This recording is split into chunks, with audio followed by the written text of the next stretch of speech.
Assalamualaikum warahmatullahi wabarakatuh.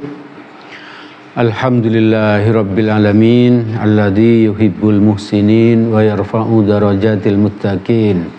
Asyhadu an la ilaha illallah wahdahu la syarikalah wa asyhadu anna Muhammadan abduhu wa rasuluh la nabiyya ba'dah.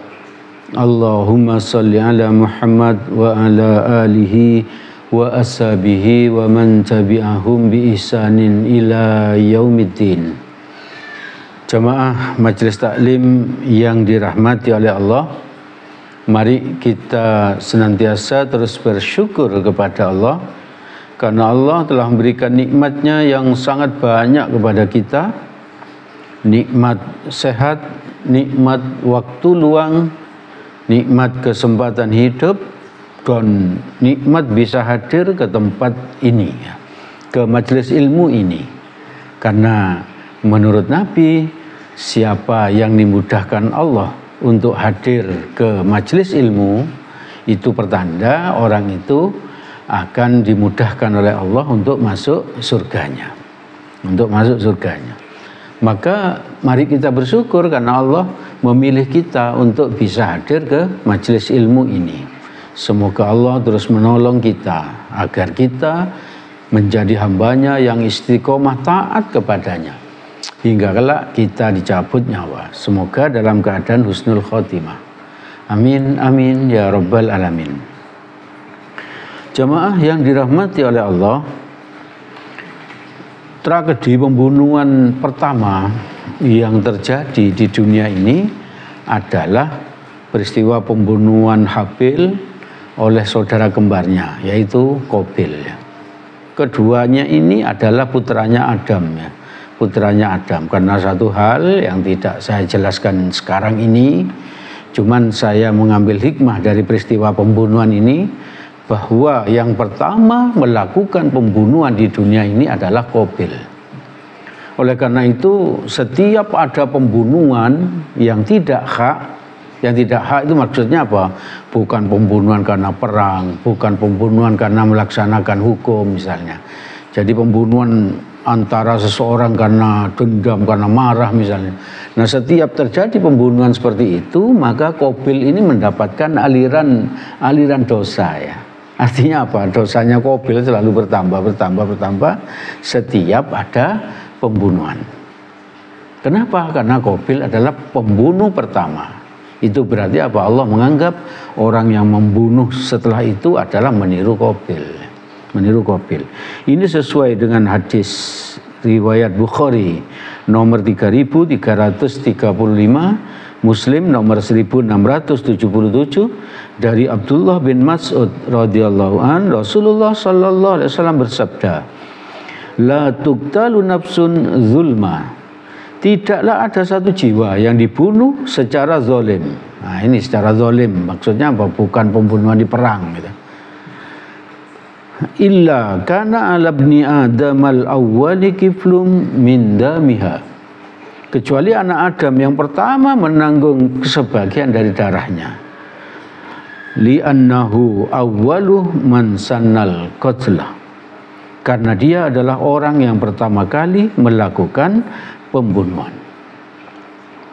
Nah, jadi menurut hadis ini, setiap ada pembunuhan yang dilakukan dengan zalim, maka Qabil itu selalu mendapatkan tambahan dosa, yaitu dosa pembunuhan, karena dia menjadi contoh.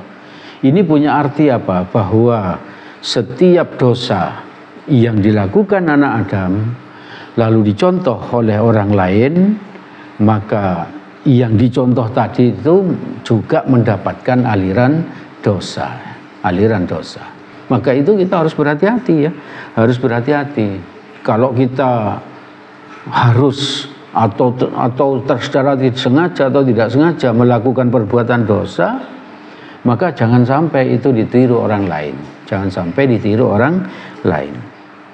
Maka itu jangan pernah menyebarkan dosa pribadi kita. Apakah ada orang yang menyebarkan dosa pribadi? Ada ya, ada. Karena bangga dia melakukan minuman keras misalnya, dia ceritakan kepada teman-temannya karena dia merasa bangga dengan itu ya, merasa diri hebat, merasa diri kuat.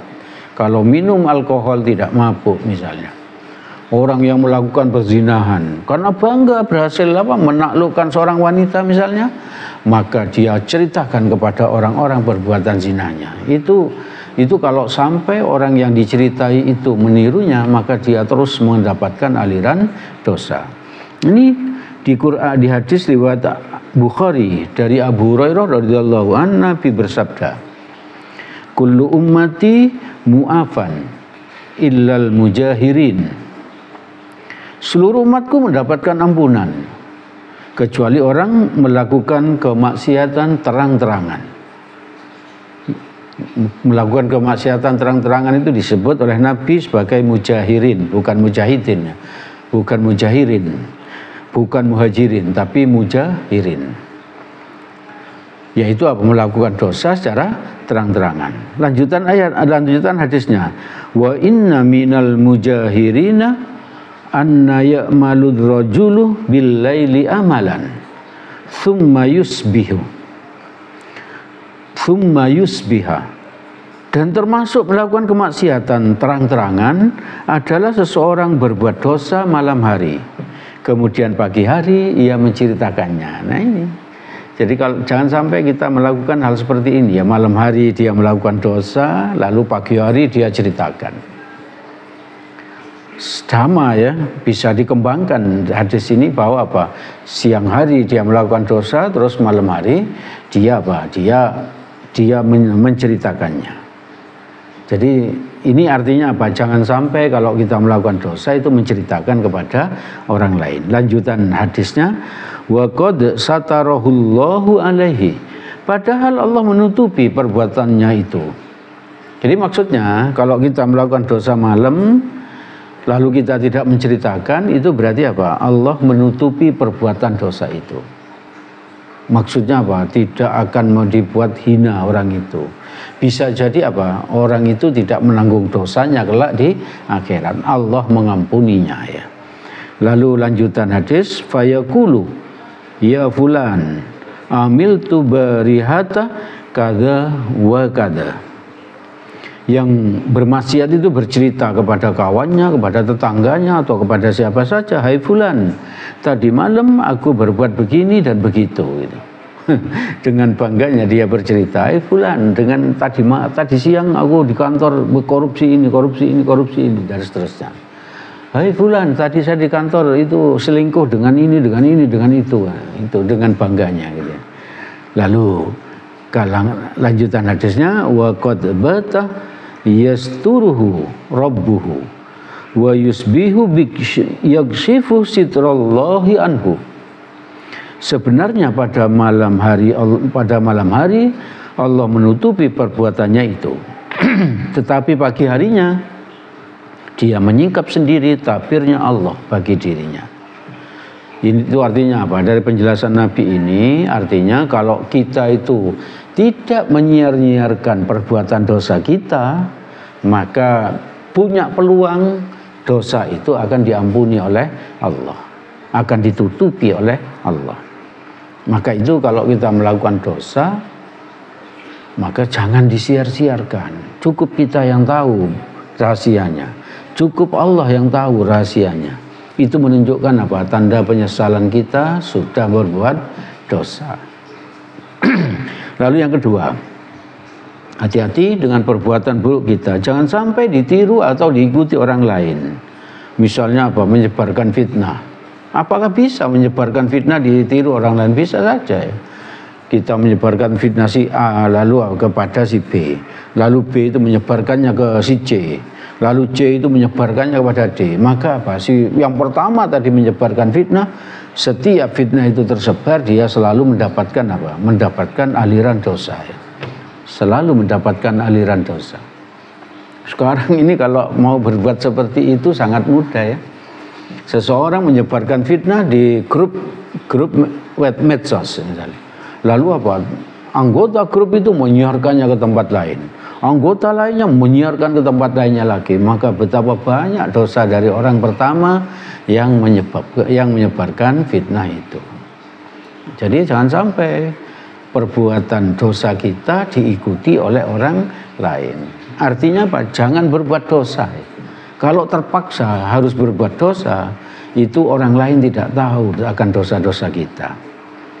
Lalu tidak ghibah, tidak ghibah, menyebarkan fitnah, tidak ghibah.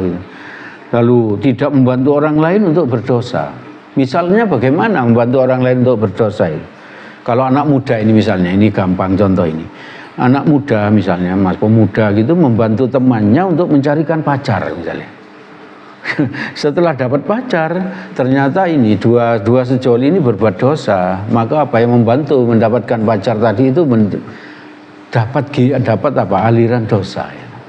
Jadi jangan sampai seseorang membantu orang lain untuk mencari pacar. Ya.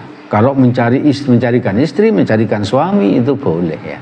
Jadi begitu kenal, ta'aruf itu langsung apa? Langsung dilamar, langsung menikah.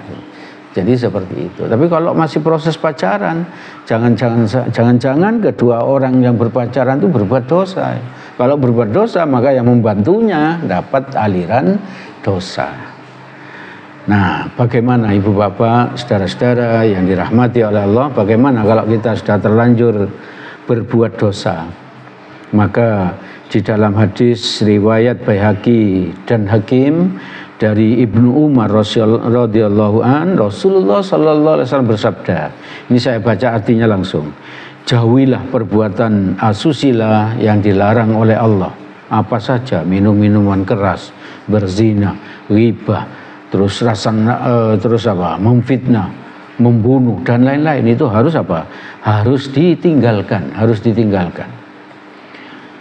Siapa saja yang terlanjur melakukannya, nah kalau terlanjur melakukannya karena khilaf atau apa saja, maka tutupilah dengan tabir Allah.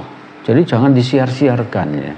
Dosa yang sudah kita lakukan itu jangan disiar-siarkan. Apalagi kalau menyiarkannya itu dengan bangga ya, tanpa penyesalan.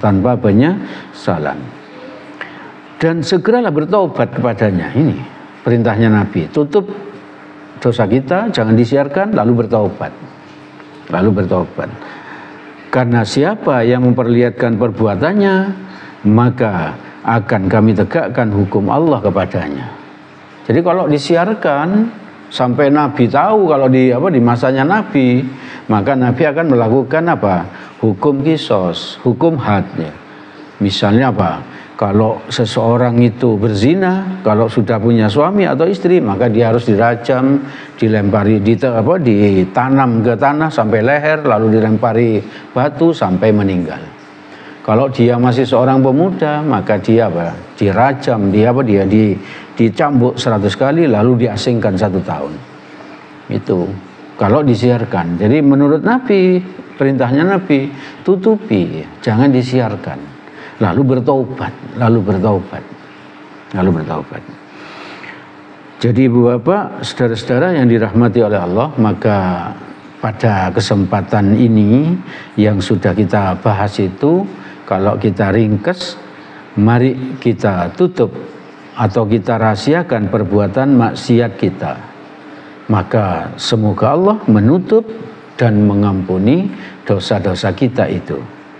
Lalu setelah kita tutup, bertaubat, menyesal dan berjanji tidak mengulang lagi. Minta ampun atau beristighfar 100 kali dalam 1 hari. Lalu melakukan perbuatan baik. Ibu bapak, saudara-saudara yang dirahmati oleh Allah, segala yang baik dan benar semuanya berasal dari Allah Subhanahu wa ta'ala. Semoga ada manfaatnya bagi kita. Semoga Allah menolong kita agar kita tidak menyiar-nyiarkan dosa-dosa kita, agar kita tidak melakukan dosa yang akan diikuti oleh orang lain, agar kita tidak membantu perbuatan dosa orang lain. Amin, amin, ya rabbal alamin. Apabila ada salahnya, saya mohon maaf yang sebesar-besarnya. Mari kita tutup dengan doa kafaratul majlis. Subhanakallahumma wa bihamdik asyhadu alla ilaha illa anta astaghfiruka wa atubu ilaik. Billahi taufik wal hidayah. Assalamualaikum warahmatullahi wabarakatuh.